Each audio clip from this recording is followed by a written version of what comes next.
تم سے انفال کے متعلق پوچھتے ہیں، کہو یہ انفال تو اللہ اور اس کے رسول کے ہیں، بس تم لوگ اللہ سے ڈرو اور اپنے آپس کے تعلقات درست کرو اور اللہ اور اس کے رسول کی اطاعت کرو اگر تم مومن ہو۔ سچے اہل ایمان تو وہ لوگ ہیں جن کے دل اللہ کا ذکر سن کر لرز جاتے ہیں، اور جب اللہ کی آیات ان کے سامنے پڑھی جاتی ہیں تو ان کا ایمان بڑھ جاتا ہے، اور وہ اپنے رب پر اعتماد رکھتے ہیں، جو نماز قائم کرتے ہیں اور جو کچھ ہم نے ان کو دیا ہے اس میں سے ہماری راہ میں خرچ کرتے ہیں۔ ایسے ہی لوگ حقیقی مومن ہیں، ان کے لیے ان کے رب کے پاس بڑے درجے ہیں، قصوروں سے درگزر ہے اور بہترین رزق ہے۔ اس مال غنیمت کے معاملے میں بھی ویسی ہی صورت پیش آ رہی ہے جیسی اس وقت پیش آئی تھی جبکہ تیرا رب تجھے حق کے ساتھ تیرے گھر سے نکال لایا تھا، اور مومنوں میں سے ایک گروہ کو یہ سخت ناگوار تھا، وہ اس حق کے معاملے میں تجھ سے جھگڑ رہے تھے، طرح حالانکہ وہ صاف صاف نمایاں ہو چکا تھا۔ ان کا حال یہ تھا کہ گویا وہ آنکھوں دیکھے موت کی طرف ہانکے جا رہے ہیں۔ یاد کرو وہ موقع جبکہ اللہ تم سے وعدہ کر رہا تھا کہ دونوں گروہوں میں سے ایک تمہیں مل جائے گا۔ تم چاہتے تھے کہ کمزور گروہ تمہیں ملے، مگر اللہ کا ارادہ یہ تھا کہ اپنے ارشادات سے حق کو حق کر دکھائے اور کافروں کی جڑ کاٹ دے، تاکہ حق حق ہو کر رہے اور باطل باطل ہو کر رہ جائے، خواہ مجرموں کو یہ کتنا ہی ناگوار ہو۔ اور وہ موقع جبکہ تم اپنے رب سے فریاد کر رہے تھے، جواب میں اس نے فرمایا کہ میں تمہاری مدد کے لیے پے در پے 1000 فرشتے بھیج رہا ہوں۔ یہ بات اللہ نے تمہیں صرف اس لیے بتا دی کہ تمہیں خوشخبری ہو اور تمہارے دل اس سے مطمئن ہو جائیں، ورنہ مدد تو جب بھی ہوتی ہے اللہ ہی کی طرف سے ہوتی ہے، یقیناً اللہ زبردست اور دانا ہے۔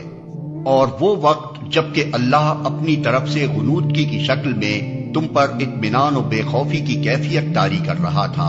اور آسمان سے تمہارے اوپر پانی برسا رہا تھا تاکہ تمہیں پاک کرے اور تم سے شیطان کی ڈالی ہوئی نجاست دور کرے اور تمہاری ہمت بندھائے اور اس کے ذریعے سے تمہارے قدم جما دے۔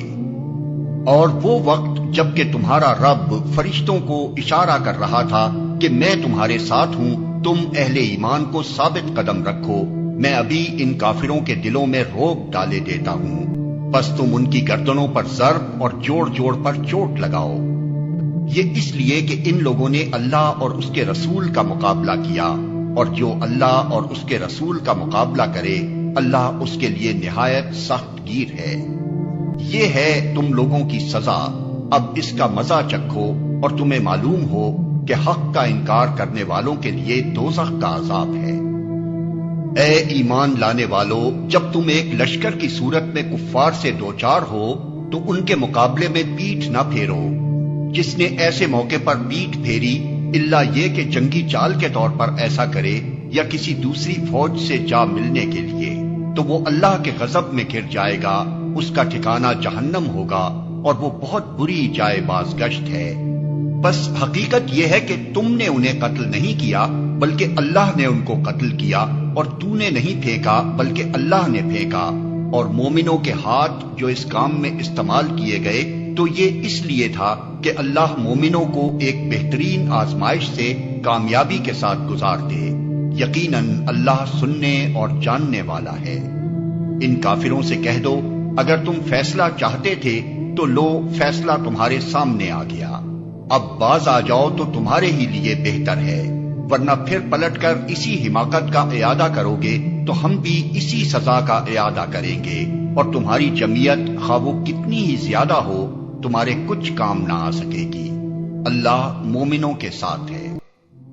اے ایمان لانے والو، اللہ اور اس کے رسول کی اطاعت کرو اور حکم سننے کے بعد اس سے سرتابی نہ کرو۔